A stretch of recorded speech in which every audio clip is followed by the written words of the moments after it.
Қант диабетінде қандағы қантты қалыпты ұстауға және оны үй жағдайында түсіруге болады. Үйдегі бар затпен ботқа, тұндырма жасап ішуге болатынын білесіз бе?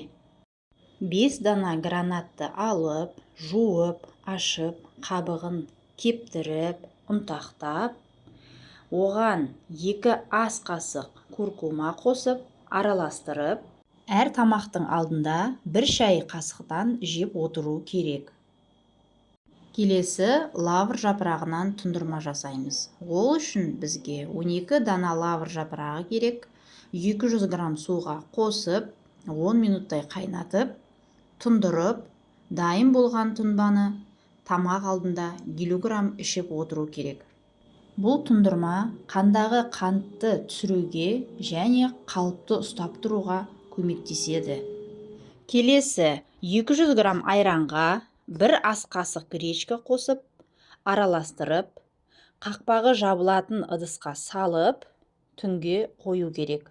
Таңертең аш қарынға каша ретінде жеп алсаңыз, тоқ жүресіз, және бұл денсаулыққа өте зор. Келесі 1 дана чеснок, 1 уыс грек жаңғағы, таза әрі жуылған кептірілген болсын, 1 дана көк алма. Осы үшеуін қосып, блендермен өткізіп, жақсылап араластырып, ботқа дайындаймыз.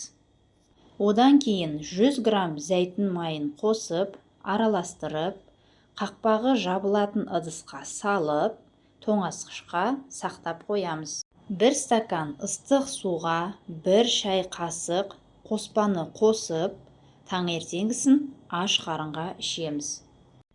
Қоспаны тоңазытқышта 1 айдан артық сақтамау керек.